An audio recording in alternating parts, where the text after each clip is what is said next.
Welcome everyone to another edition to As Above, So Below Radio. I'm your host, Martin Hodgson, and it gives me great pleasure to have you tuning in today. When you get a chance, please visit the newly revamped website, holisticadvocate.com. For any updates on news as well as interviews, please visit my blog. Also, take a moment to subscribe and become a member. Not only will you gain access to the commercial-free, subscriber-based interviews, but also treat yourself to an assortment of fascinating people worth listening to. Today's guest is Mark Anthony. Mark is an attorney who is based in Florida who happens to also be a medium. Having had this gift at a young age, Mark has helped many people to not only see closure at the passing of a loved one, but has also helped demystify the illusion that death ends life when in fact it is a rebirth into the spirit world. Join me in welcoming Mark as he discusses Never Letting Go. First of all, I want to extend to you, Mark, a warm welcome for being on As Above, So Below Radio. Now, I know you've been on the lecture circuit promoting your book, Never Letting Go, but for any of our listeners out there, can you give us a brief introduction on your background and what got you started on your path towards being a medium? I was born a psychic medium, and what's interesting about that, Martin, is that both of my parents are psychic mediums, and this appears to be a hereditary trait which runs in my family.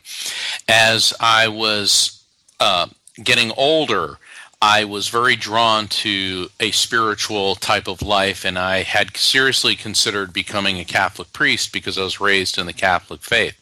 But I decided to go into law instead. So as I went into the legal profession, I was trying to tune out my psychic abilities at first, but then I realized they really came in handy in court. So that as fate would have it, I look at life as a river, and you flow with it instead of against it. And the flow led me into an increasing number of psychic activity. So that's where I now am putting the main focus of my life is on my abilities as a medium to help people cope with the loss of a loved one. Okay, now I mentioned that you've written a book called Never Letting Go, and I found it very interesting because it pretty much helps people cope with the loss of a loved one. You want to talk more about this book, Mark? Never Letting Go is a guide on the journey through grief. It's inspirational in that it produces evidence for an afterlife. It teaches people how to recognize when their loved ones in spirit are around, and it's healing with messages of love and hope to the other side. In fact, a number of grief and trauma counselors are now recommending Never Letting Go. A number of hospice organizations are recommending it for people who are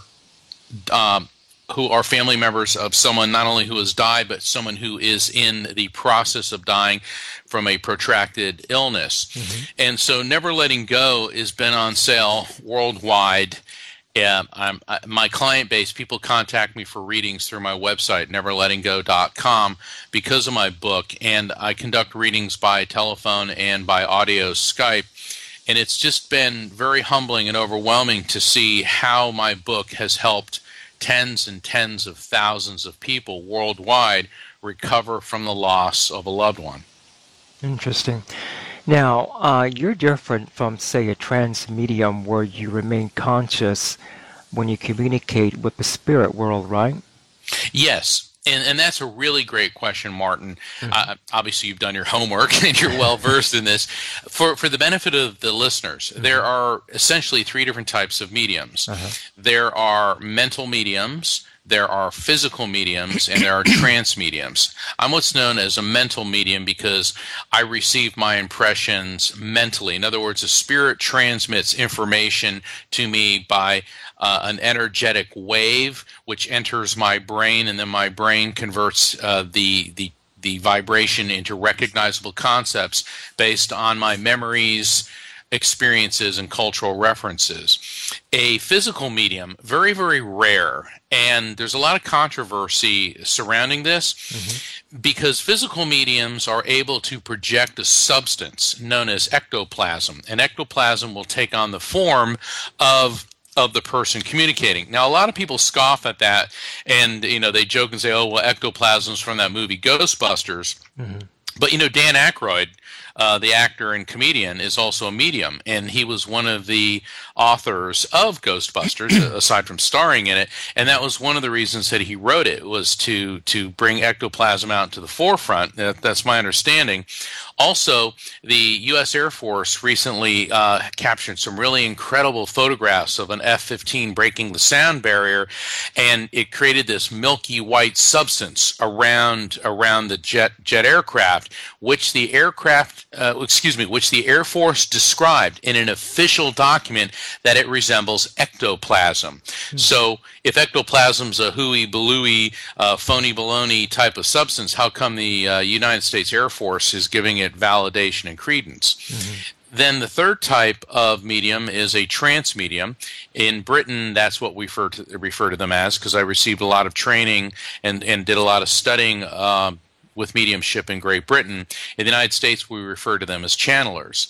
And to answer your question directly, a trance medium actually goes into an altered state, into a trance, and then will begin to speak. And a lot of times it's a third party which is speaking through the medium. Edgar Cayce, the great Edgar Cayce, was probably the most famous trance medium of all time, and he was known as the Sleeping Prophet.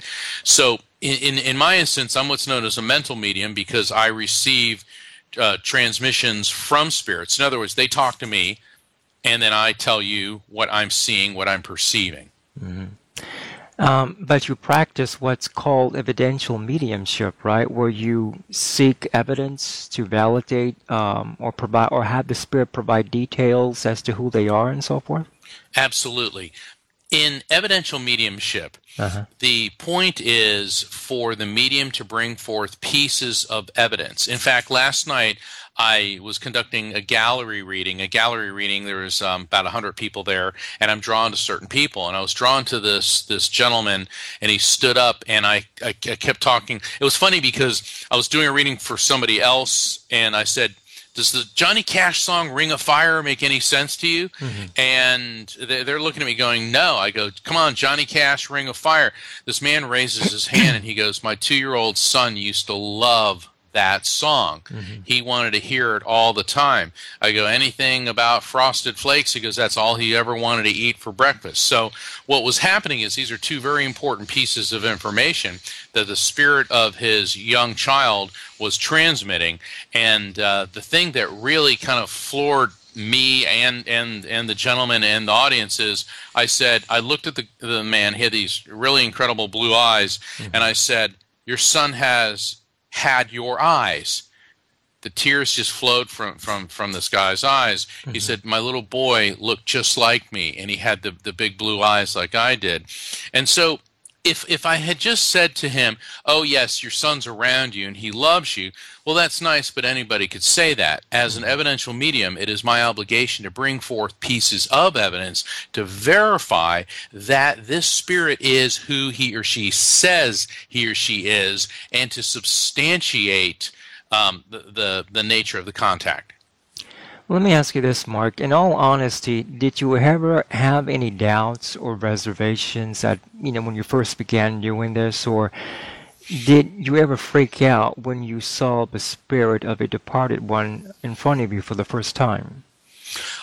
Since I've been doing this, it started around age 4, and as a child, you see, we're taught to fear things in most instances. Right. I've never looked at spirit contact as negative or spooky or in any way anything but a beautiful and uplifting experience. Now, in the course of my work, I've encountered some spirits that were pretty intense. As a criminal defense attorney, a lot of people that come to me have been victims of crimes, and I have connected with the spirits of serial killers and people that had committed homicides and rapes, and I'm not afraid of them, but they're not always the most pleasant entities to interface with. Okay, now you're also a clairvoyant and clairaudient, right? Clairaudience, clairvoyance, clairsentience, and clairsavance. The sixth sense has different aspects to it. Clairvoyance means I receive visual images. Clairaudience means I hear things. Clairsentience means I feel things. Clairsavance means I just know something. We say you know something without any logical basis, or I don't want to say logical, but any empirical basis for obtaining that particular piece of data. So during the course of a reading, I will see things, I will hear things, and I will feel things. For example, when I was talking about the gentleman that I did the reading for just last night, this little boy, I heard the Johnny Cash song Ring of Fire. I saw his blue eyes, which were just like his father's eyes. As the reading progressed, I started feeling this pain in my neck, and I felt this seizure. And the father said, yes, he died of spinal meningitis. He got very sick, and the doctor said, oh, well, don't worry about it. Give him some aspirin, and he'll be fine in the morning. And what happened was his fever progressed from like 100 to 106, and then he went into seizures, and the little boy died. And so I was able to feel those things. And it can be very heart-wrenching, especially when I'm doing a connection for a parent who's lost a child, and it's very important to maintain that professional objectivity. But in the experiencing the psychic senses of seeing, feeling, and hearing things, I have to separate my emotions from that and be the conduit of the information so that the client receiving it gets the maximum benefit out of it. Okay. Now, it's my understanding that this ability that you have to communicate with spirits spans at least a century in your family, right? Yes. What do you say to someone who's being, let's say, ridiculed for being able to see what others cannot see? Since the dawn of time, anyone who's different is ridiculed. I like something Nelson Mandela said. We are not born hating someone because of the color of their skin or their religion or their differences. We're taught to hate. And if we're taught to hate, we can also be taught to love. And I think that's very important because people tend to fear what they don't understand. If you look at the plight of, like right now, the big civil rights movement going on in the country now is like with gay marriage and things like that. And there's all these people, we have to stop this. This is going to destroy our family unit. And it's like, how? I mean, just because, 2 men or 2 women want to get married, does that mean all of a sudden heterosexual people are going to start defecting into this? And what it is, people don't understand that. They're afraid of it. And in the psychic world, people are afraid of something they don't understand. And what I tell people is, this is a gift from God. You hold your head high and you don't be afraid because you're different. And that's what my father told me, because he's also a medium. And he said, because it hit the local news and went on television. I had a brief contract with a government agency. And, the government's paying for a psychic. No, they're paying for me because I'm a lawyer, and my spiritual and religious beliefs have nothing to do with my work as a medium. And all of a sudden, all this negativity, actually it was very good because it gave me a lot of publicity. But the fact remains, people fear what they don't understand. And that's just the nature of people. So whenever you're different, if you're really smart, or you're a different race, or a different orientation, or maybe you're physically challenged, or you're autistic, I mean, you could go on and on. Whenever you're different, people fear it. And then there's also people who are bullies who like to prey upon people that they think they can put them down because it gives them, somehow empowers them in a very sick way. And mediums and psychics tend to be a target of that because a lot of people don't understand it. Well, from a religious point of view, there are some people who really cling to their religion and so forth. And so what's your response to someone who accuses you, perhaps others, with this gift that they're practicing the work of, quote, the devil or that of Satan, because they can point out, I think there's a passage in the Bible with Solomon and the witch of Endor. Yes. Where I believe he seeks her to contact someone who has had passed on and so forth. So they can cite this as something negative, let's say as an argument. What's your response to someone who points this out to you, Mark? I always get a big kick out of that because, in the book of Samuel, Saul, and it's very interesting when we look at what's going on. King Saul, he had his son Jonathan, who was good friends with David. Anyway, there was a big falling out between Saul and David because David's popularity is on the rise. Saul's favorite advisor was the prophet Samuel, who had died. The Philistines are on the march against the Hebrews. Things are not going well for Saul. And Saul consulted the witch of Endor, as you correctly pointed out, and she brings through the spirit of the prophet Samuel, who essentially tells Saul that his time is at an end. Saul is then defeated in battle, his sons are slain, he ends up committing suicide, and David ascends as the king of the Jews. So what happened is the rabbinical community in ancient Judea says, well, see what happens when you consult those people? This was evil, and God punished Saul. Well, mediums and psychics, we look at it like this. Did the spirit of the prophet Samuel do this, or was it the will of God for David to become the king of the Jews? Because in Judaism, and henceforth in Christianity, and henceforth in Islam, David is a major figure. And according to Scripture, Jesus is a descendant of David through his mother Mary. So the way we look at it is that was going to happen anyway. The spirit of Samuel just merely told him that. So when people start slinging quotes at me from Deuteronomy and Leviticus and some of these other books, I like to go to Romans 12, verse 6 through 8, which says in the New Testament, we have different gifts according to the grace given to each of us. If your gift is prophesying, then prophesy in accordance with your faith.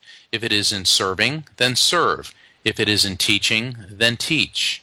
If it is to encourage, then give encouragement. If it is giving, then give generously. If it is to lead, do it diligently. If it is to show mercy, do it cheerfully. That's interesting. Okay. I want to also right now talk about death here. In our society, I think, at least in my perspective, we become somewhat desensitized.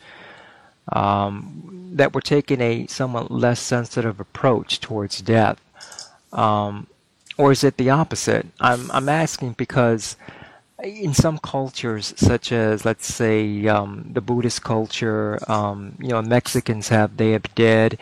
It's almost an event to look forward to. In this culture of ours, it seems that we set aside death as something that you don't want to think about for the moment. And I'm wondering, is it because we're conditioned to push aside death? I don't think that we're getting desensitized to it, because last night I stood in front of a crowd of over 100 people, and I saw real pain in over 100 sets of eyes. I think that in our increasingly secular society, and that's a double-edged sword. The United States, it's wonderful living in a country where we have freedom of religion and, quite frankly, freedom from religion. Because I don't want to live in a theocracy where religious fanatics are telling me, like they do in Iran or Saudi Arabia, what you can believe, how you can believe, and what you should be doing. But there is this trend to marginalize God and to treat people who have faith in God and the afterlife as if they're goofy, weird, or somehow stupid. I think it's ridiculous that companies give people just 3 days bereavement time. When a loved one dies, it's about 2 weeks before you can even focus. And for those of you out there who are listening who've lost a loved one, I know you know exactly what I'm talking about.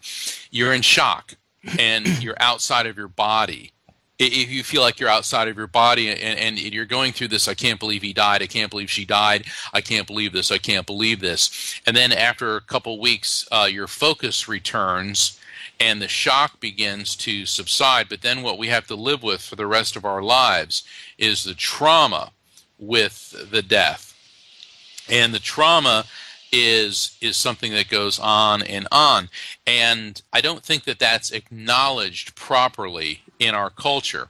A lot of my family is of Italian descent, and in Italy, traditionally, and I don't even think they're doing that anymore, is if someone you love died, the women, and sometimes the men, in Italy, men and women would wear black for an entire year to mark the grieving of someone who's passed. Like you pointed out, in the Latino cultures, you have the Day of the Dead, and a lot of cultures like the Buddhists and the Hindus, they honor and they go through a period of mourning. In our culture, everything's so zap action, immediate gratification. Here's the problem. What's happening, Martin, is that human physiology and human psychology and human emotions don't change just because a corporation decides you only get 3 days bereavement time. And when people begin to suppress their grief or try to ignore it, it doesn't go away. You can't ignore grief. You can't suppress it. You can't drink it away. You can't snort it away. You can't have incredible amounts of sex to make it go away. Grief is a process that you go through. It is not something that you get over. And what happens is when people begin to suppress or try to suppress their grief, it emerges in other ways, in the forms of alcoholism, drug addiction, impulsive behaviors, aggressive behaviors. One of the key theories that I talk about, that I've developed, and that is coming up in my new book, is that grief leads to crime, which leads to grief. And I've seen that in my criminal defense practice. Probably 90% of my clients that are drug addicts, alcoholics, and predators, somewhere in their developmental stage, when they were a child or a teen or young adult, there was a death of a loved one, and it wasn't resolved properly. They didn't go to grief counseling. They didn't have a faith community. They didn't have a proper support group of family and friends. It was like, don't think about it. Don't worry about it. Here, dude, chug this. Here, dude, smoke this. And so what happens is that grief becomes anger, repressed feelings, aggression. So the grief leads to criminal behaviors, which can then cause that person to inflict grief upon another individual. Mm-hmm. So let's say this child never deals with his grief, starts drinking, becomes an alcoholic, commits a DUI, manslaughter, kills another person, and inflicts grief upon someone else. So it's a repeating cycle of grief leading to crime, which leads to grief. One of the points of Never Letting Go is to help people understand how you must deal with your grief, and my work as a medium is to let people know that we have to break the cycle, because if we don't break the cycle, it goes on and on and on. And so your question is our society marginalizing it? Yes, it is on the surface, but below the surface, people are people. They hurt, they grieve, they mourn, and they need time to process their grief, and they need appropriate channels to address their grief. Well, I want to ask you, with regard to this question, the flip side of grief. For us in the physical world, obviously we are going to go through, our mourning and so forth. But what about those in spirit? If the spirit realizes that they're in a different surrounding, a different environment, are they attended to acclimate to their environment? I've never met a spirit that said, "Oh, woe is me, I'm dead." Mm-hmm. And I don't mean to be flippant about that at all, because we tend to judge the infinite through a finite set of eyes. Mm-hmm. Here in the material world, everything we know has a beginning, a middle, and an end. And so we assume naturally that that when somebody dies, many people assume that that's the end of them. Also, we feel we will never see them again, so you're overcome with grief. And on the other side, when a person dies, what dies with them is not just the body, but also the mind, where anger, resentment, a lot of hostility, and all the physical and emotional pain die as well. Mm-hmm. So we return to the collective consciousness of the other side, which is free of all these things. So spirits, they like to reach out to us, they like to communicate with us to let us know that everything's okay over there. Now, I have to be very careful when I say things like that, because a lot of depressed people who are grieving or depressed for many other reasons feel that, well then, if I go ahead and die, my life will be better. Mm-hmm. So the thing is, I'm not encouraging suicide, and spirits from the other side always tell me, don't commit suicide. Now, there is no hell. There's no eternal torment. However, there is karma, and there is a balance of justice. So if you commit suicide and inflict that grief of suicide upon other people, then you're going to have to atone for it, and you're going to have to go through a whole series of events on the other side, which are not quite the same as just transferring into the light where everything is without pain and stress. It's quite a bit more complicated than that, mm-hmm. but it's important to realize that we are here in the material world for specific reasons. And some of those reasons are to deal with coping with loss and death. Because on the other side, in heaven, or the other side, however you want to refer to it, there's no pain, there's no anguish. So we come into this material world existence to experience a number of things in the finite, limited material world that we simply cannot on the other side. Okay. I had heard a session where a medium was channeling someone else. She had departed, I believe, in the 1940s during World War II in England. And she, in effect, stated that to her, death was like going from one room to another room, somewhat describing it as a change in frequency. Would you tend to agree on this, or from the information that you were able, let's say, to gather from the deceased, was it like that?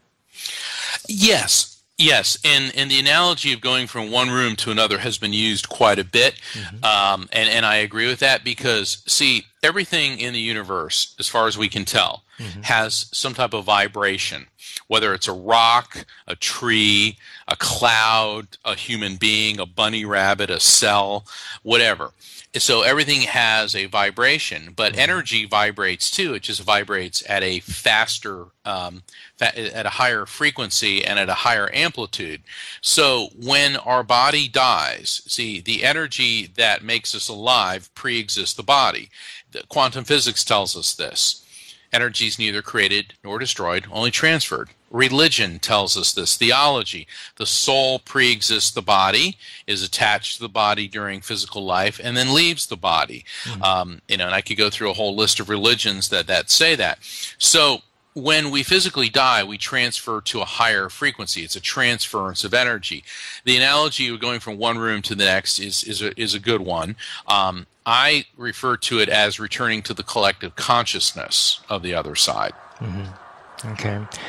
Now, can you go over how you perceive the placements of spirits around people? It's my understanding that I think you stated that mothers and fathers are placed on the right-hand side of the person. It depends on the medium. Uh-huh. The way they work with me, and this is generally, when I'm doing a reading for someone, whether it's on the telephone or in person, if it's on the telephone, I just visualize the outline of a person in front of me.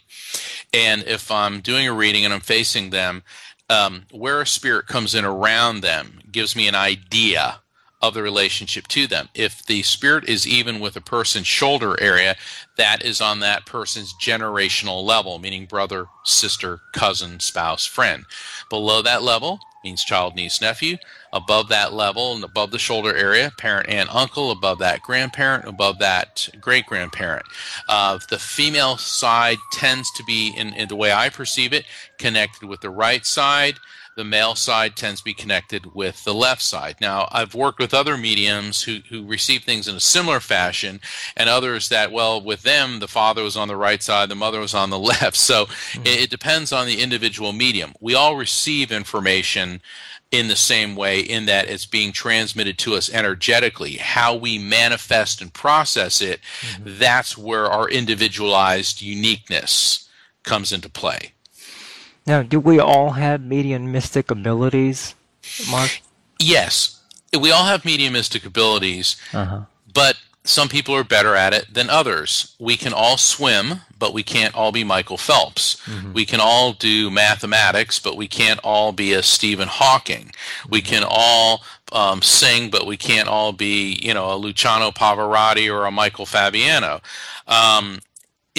Everybody has varying abilities. So, and we all have the same physiological equipment. The psychic activity appears to be focused on the pineal gland in the brain, which is a pea-sized gland in your brain, which appears to regulate brainwave frequency. And so therefore we have an antenna, a transmitter, and a receiver inside of our head. Okay. Now, we often know that the universe gives us signs, but you go into how spirits contact us and the various means how they contact us. For example, seeing a form, perhaps even a shadow, a familiar scent, some perfume around us, having a vision in a dream, perhaps even a light touch on one's face or shoulder, and even discovering objects such as pennies on the grounds and so forth, or even jewelry. Would you agree that spirits are proving that there's life beyond the grave by giving us these signs? That's exactly what they're doing. My experience is that spirits are even more excited to talk to us than we are. I mean, they're a very energetic and pretty upbeat bunch, and so when they are, and because people think, oh, they're dead, so they're all walking around wearing gray robes, like, oh, I am dead, oh, and they're not like that. They're incredible bursts of energy, and they're diverse. It's like a cornucopia of just just an amazing uniqueness. And so they are energetically connected to us.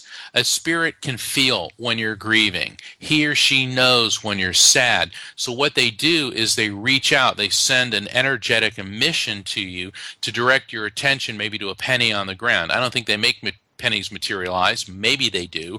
But people will say, gee, after Johnny died, everywhere I go, I keep finding pennies. Well, pennies are all over the place. It's just that Johnny may be directing your attention. Or ever since Mary died, every time I turn on the radio, I hear Led Zeppelin's Stairway to Heaven. Okay? Well, that was her favorite song. Well, maybe when that song is coming on, because that's being transmitted on radio waves via frequency, and a spirit would be able to spot that, he or she is going to prompt you to do that.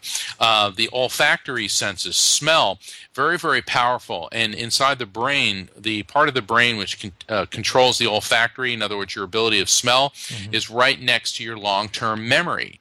So that's why a lot of times when you smell something, it'll bring back a memory. Well, spirits are aware of that. So that's why maybe all of a sudden you start smelling your grandfather's pipe tobacco, even though you're in an environment where there is nothing burning or no source of it. So there are several ways that they can reach out to us. I like to refer to spirits as cosmic lifeguards. We're drowning in the sea of grief. They're jumping in and trying to pull us out of it. Okay. Now, how important is it for people to just let go and stop grieving? I mean, does it interfere with their departed, with the departed loved one's ascension to the next level?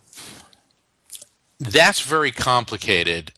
First off, even though the name of my book is Never Letting Go, what the point of the book is, or one of the many points of the book, is we must let go of the sorrow associated with the death, but never let go of the love for the person who died. Henceforth, never letting go. Right. It's very difficult, if not impossible, to let go of someone who's died. The objective of getting through grief is finding acceptance and then inner peace with that death. Are we keeping a spirit from ascending? There's a couple different schools of thought on that. I don't think that we can keep them from doing what they need to do and going where they need to go, wherever that is, because we can only understand so much, because once again, we're trying to look at infinity through a finite perspective, which is not really possible. I think what we actually end up doing is holding ourselves back, because grief, if you start letting it become your life, it takes on a life of its own. So by letting go of the sorrow, you are then enabling and empowering yourself to progress forward. But by never letting go of the love for the person, you're realizing that you'll always have that love and that special place in your heart for the one who has died. So it's really you, the person here in the material world, who is holding oneself back, as opposed to holding back a spirit. Interesting. Now, you also cited in your book having a lucid experience while visiting your departed mother, who was already in the spirit world. Actually, she visited you, if I can use that term. Right.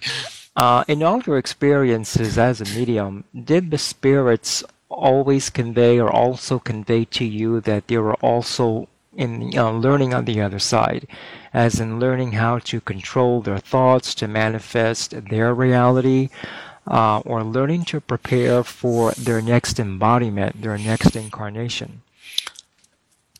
What spirits have told me is that, because I asked them, I said, well, what do you do over there? And they usually reply, you can't understand. And it's like, oh, come on, you're always telling me that. Come on, give me something, because I want to know. And they're like, well, you can't understand. I said, well, do your best. They said, the reply is, it's about growth of the soul, learning, and expanding. And they say that the learning continues. Now, I don't know if they sit in a classroom. Once again, they are giving us something that we can relate to, like a point of reference. But they're very busy. They're not floating around on clouds playing harps or in some type of stagnant state. And when people say the dead know nothing until resurrection day and all that, that's religion trying to, a finite filter looking at infinity. The spirits are very active, they're energy, and they're connected to this infinite network. And so they're experiencing a whole lot of things. And it is about their evolution, because, I do believe in reincarnation, and I'm sure you're going to be asking me about that. The point is not to have to come back to this particular material plane. So that's why we come in and go through a series of incarnations to encounter and have all of these material world experiences, to gain and benefit by those, because those are things that you can't do on the other side.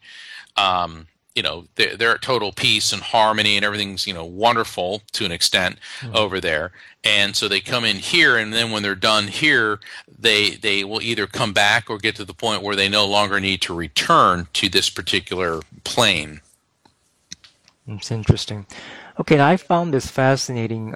You mentioned that angels are a separate species that are distinctly different from spirits, and that they once inhabited a human body, I believe.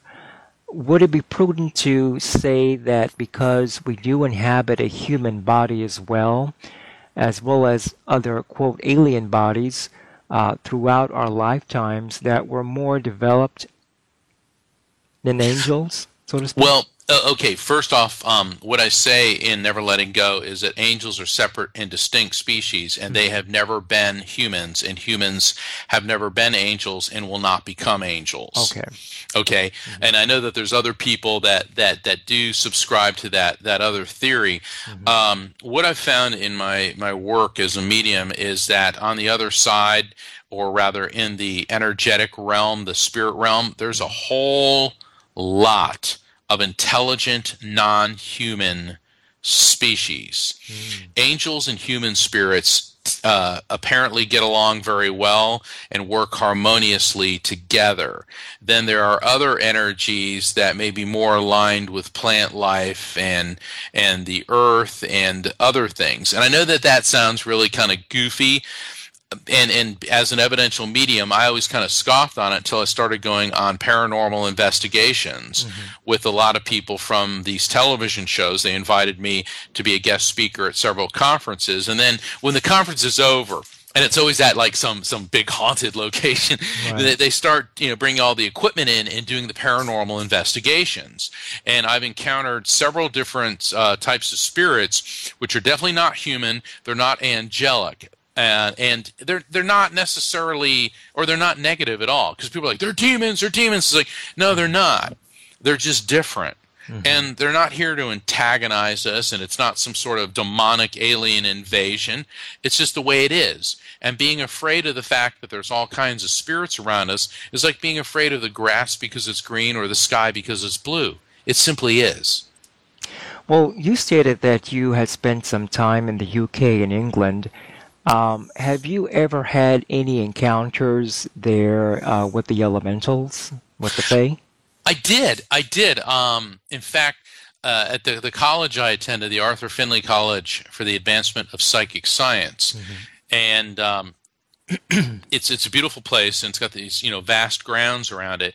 And a bunch of my colleagues said, "Oh, there's a fairy out in the garden," and I'm like, seriously? I'm like, right, really? A fairy out in the garden? So we go out there, and all of a sudden I start picking up on a spiritual presence, and I go, whoa, this thing's powerful, and it's not human. And I'll never forget my friend Jane. She's from Scotland. She goes, I told you so. and so in the UK and in Ireland, they call them fairies, pixies, leprechauns, sprites. We think of leprechauns as being on the cover of Lucky Charms, and right, fairies as being Tinker Bell, and Sprite is sort of a soft drink. So we have these stylized and cartoonized notions. You can affix whatever names you want to these beings. But there are several different intelligent species over there. Now, people scoff at that and say, oh, that's ridiculous. But see, I'm a Catholic, or I was raised Catholic.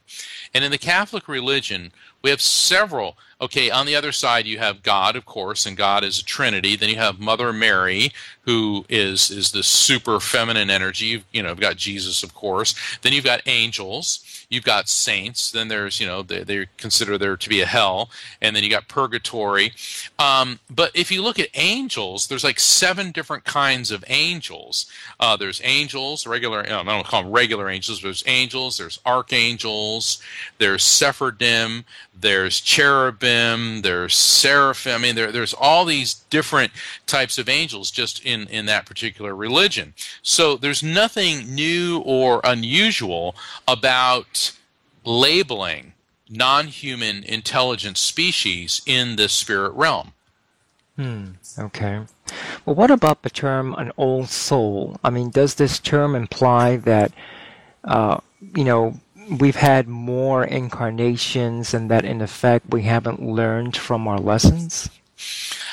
The term old soul, souls are neither older or younger than other souls. It refers to the number of incarnations somebody has had in the material world. So one soul is not older than another. So what you might consider a young soul is maybe somebody that's had 4 or 5 incarnations here in this earth plane, versus an old soul which may have had 85 or 100 or however many. So it has to do with maturity and experience of the person in this particular plane. So I don't believe that there are, souls are immortal living beings. They are spirits.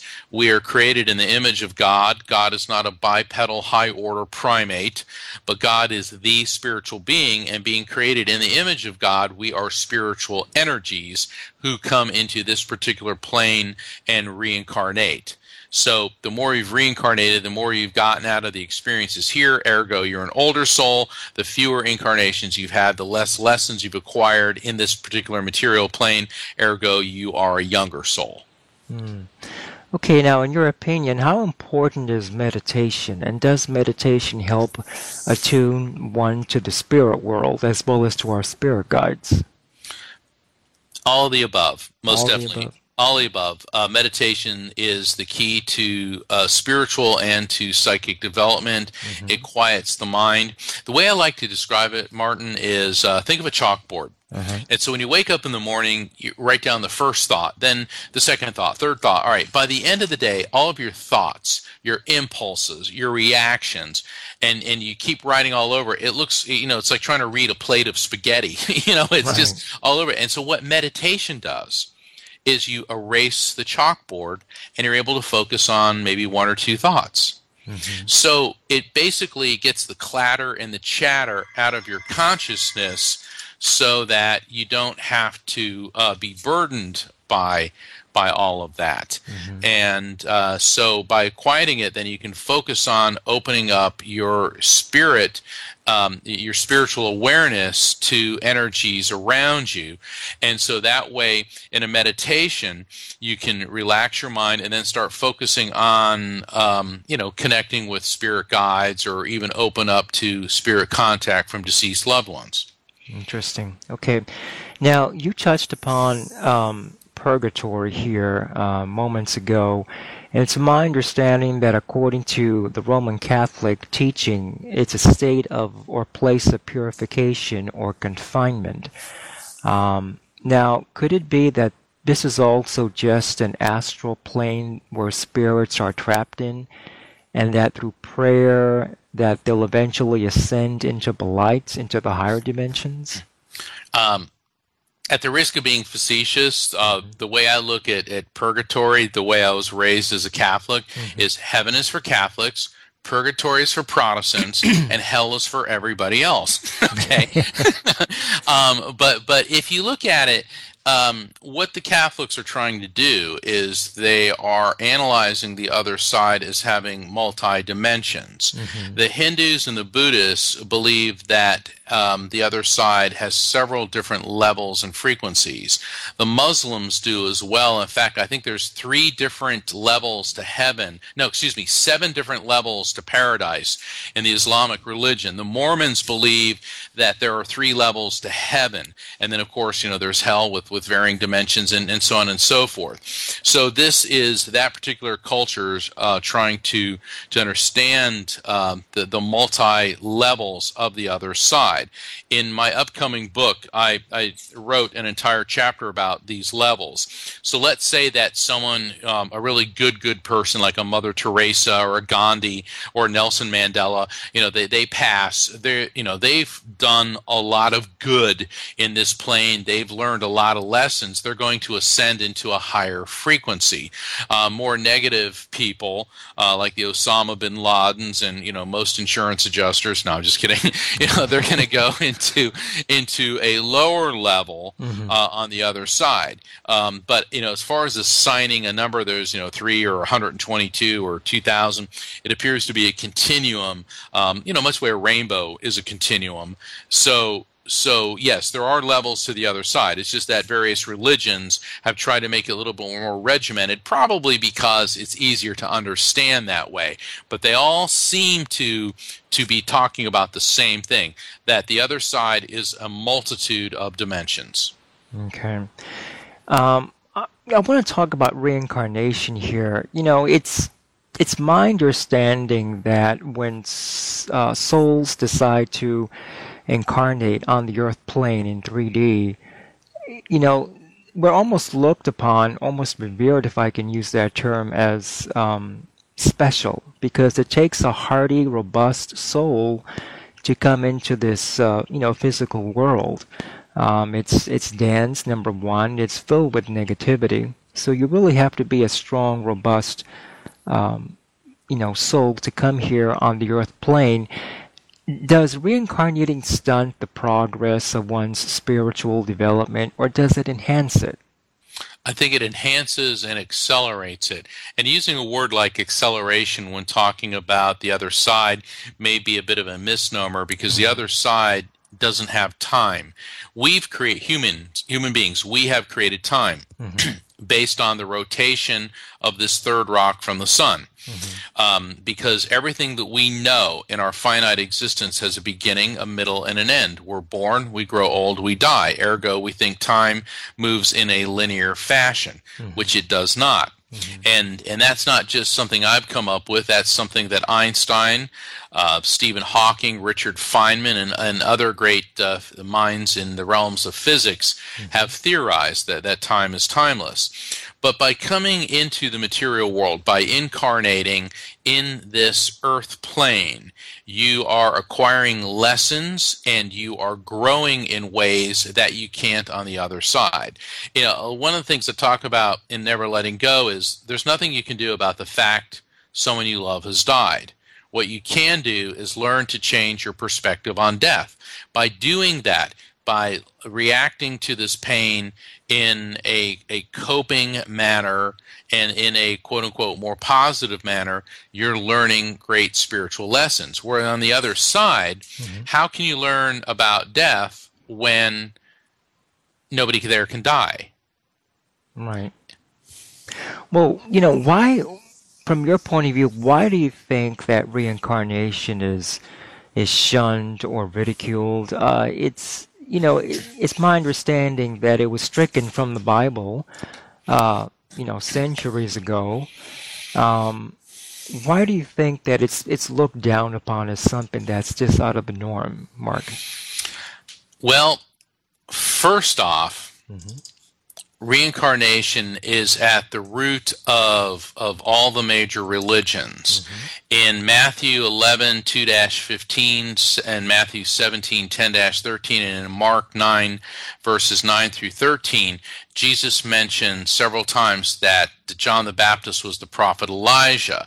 In other words, the apostles asked Jesus, who are you? And Jesus said, well, who do you say that I am? Well, some say that you are John the Baptist. Others say that you are the prophet Elijah returned. And Jesus said, well, Elijah has returned, but their eyes did not see him, for he appeared in the form of John the Baptist. Well, hello.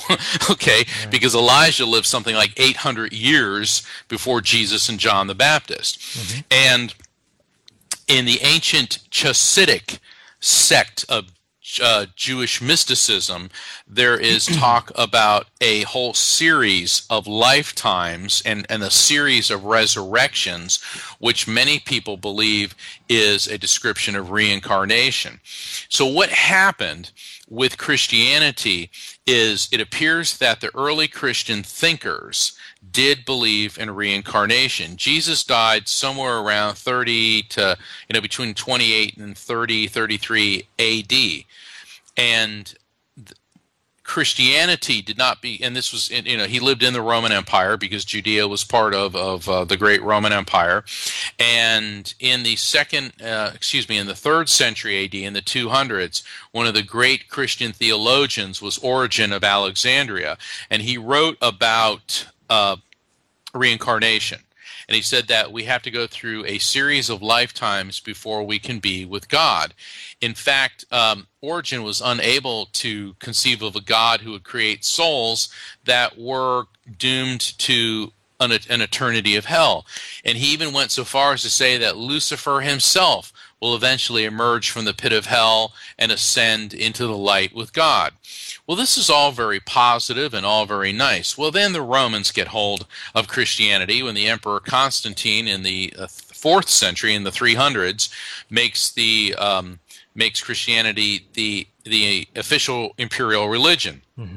And Constantine's imperial decree was that Jesus will return, but until he does, I, Constantine, Emperor of the Romans, will be his representative on earth. So this is where the divine right of kings comes from. So the old religion of Mount Olympus and all that is long faded, and now Christianity is the religion. But reincarnation gave people hope. It gave them the realization that there's more than just one shot at life. Well, in the year 553, at the Fifth Ecumenical Council in Constantinople, the Roman/Byzantine emperor, Justinian the Great, held an ecumenical council where the Christian church then declared reincarnation as heresy. Now, why would they do that? Well, the Roman Empire split into two halves. The eastern half was the Byzantine half, which survived the collapse of the Western Roman Empire. And there was a need to concentrate all centralized authority upon the emperor, who was technically also the head of the Christian church. So Emperor Justinian is God's representative on earth, and they wanted people being completely subservient to the church and thinking that you only have one chance at life, and if you don't do what the Roman emperor and the Christian church say, you will burn in an eternity of hell. And so that's where all this comes from. And the fundamentalists, of course, like, well, the Bible says this and the Bible says that, but Jesus wasn't all about, you're all going to burn in hell, you're all going to burn in hell. These are all the people that presume to speak in his name and interpret these things to suit their political agenda. So when the Romans got hold of Christianity, and initially they're the oppressors, now they become the endorsers and the usurpers of Christianity, it became a political thing. Because if you do what we tell you, and if you pay your taxes, you go to heaven, and if you don't, you will burn in an eternity of torment. Okay. I want to touch upon here about incarnation again. With coming here to the earth plane, we do chart our reality. In other words, before we incarnate, it's my understanding that we create, let's say, our gender. We chart our gender. We chart, for example, the parents that we've chosen to incarnate here with. We charted, let's say, our environment, whether we'll be rich or poor, of a different ethnic, background and so forth.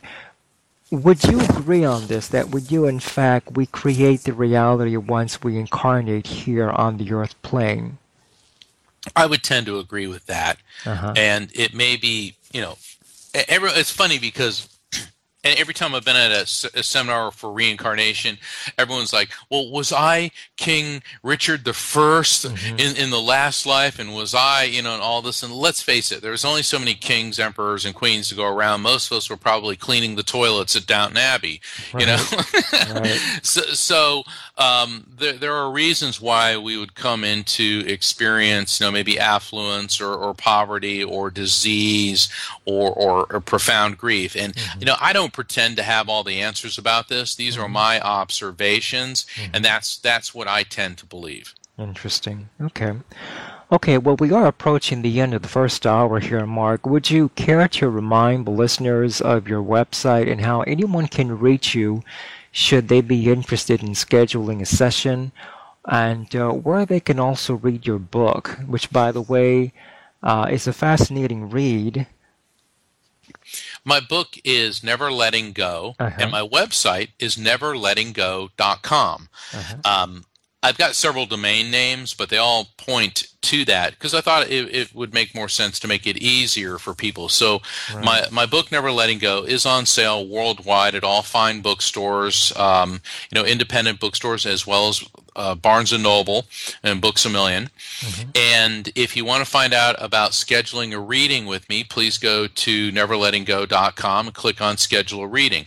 But, Martin, there's an important aspect to my website as well is that there's a tab, there's a page on there called Grief Management. And for those of you who are suffering with grief, there's a lot of suggestions and information which can be very helpful in getting through this. Never Letting Go certainly goes much deeper into it, but for some people that need some direction, the grief management section of my website, Never Letting Go, can be very helpful. Yes, especially this time of the year. That would be very helpful. Now, are you also in the middle of a book tour on the East Coast?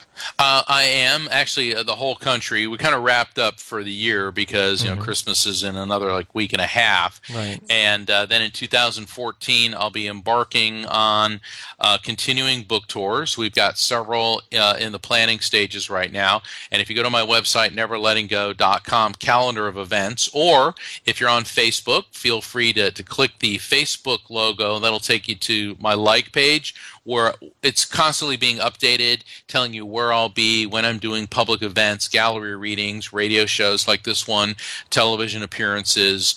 And, one of the great things, Martin, is meeting all these incredible people in our beautiful country and seeing how, sadly, the one thing that ties us all together, the great equalizer, is losing a loved one. Great. Any closing comments you'd like to make for the listeners, Mark? That there's nothing we can do about the death of a loved one, but what we can do is learn to change our perspective on death, because coping with grief is a matter of survival, and my book, Never Letting Go, is the survival guide. Great. Okay, well, I appreciate you taking the time here to chat with me for the first hour, and I'll look forward to the second hour, Mark. Okay, thank you. All right.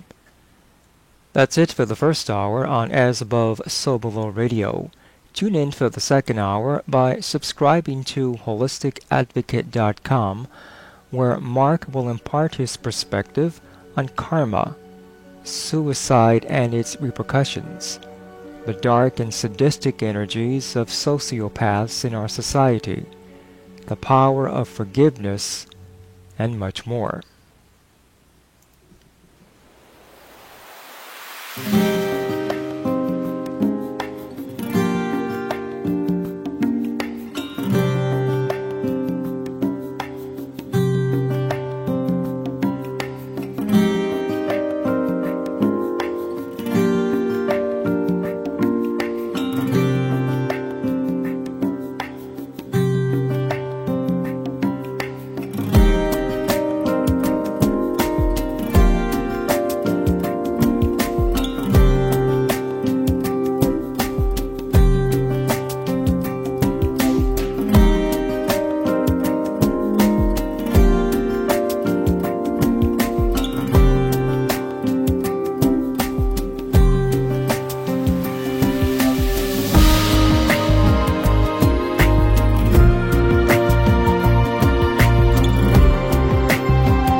You're listening to As Above, So Below Radio.